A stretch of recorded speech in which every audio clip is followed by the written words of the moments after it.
Punimet për ujësjellsin e ri të Tetovës duket se janë në përfundim e sipër. Ka mbetur diçka më shumë se 1 kilometër për përfundimin e fazës së parë. Këtë e konfirmon edhe Ministri i Mjedisit dhe Planifikimit Hapësinor Nurhan Izairi.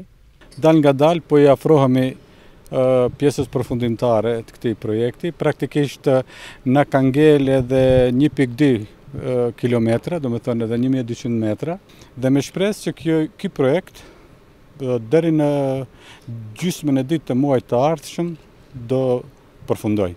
Praktikisht pjesa e montimit të gypave do të duhet një 2 javë deri në 3 javë, po kemi edhe pjesë tjera të objekteve, pjesë fasonike që do duhet paralelisht të montohen, në mënyrë që të mund ta kyçim ujin aq të dëshiruar për qytetarët e Tetovës.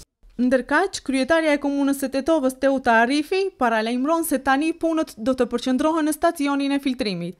Normalisht, aktiviteti ynë i mëtutjeshëm vazhdon në realizimin e stacionit të filtrimit, ku tani më komuna i ka përgatitur të gjitha dokumentacionit për të hequr edhe mjetet nga Banka Europiane për Zhvillim, e cila në fakt do duhet që të jetë një vazhdimsi e këtij projekti.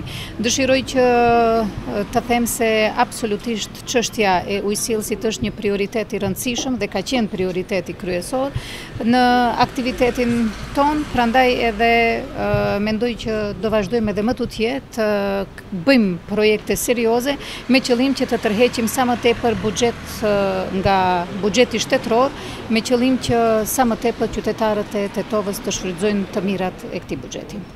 Projekti i ujësjellësit të Tetovës ka pshumën prej rreth 2 milion eurosh, mjet e këto të siguruara nga buxheti i shtetit. Deri tani, sigurimi i ujit të pishëm ka qenë ndër ofertat kryesore parezgjedhore gati-gati të gjitha partive politike. Tetovarët urojnë që kjo çështje të mbyllet para zgjedhjeve të ardhshme të parakohshme.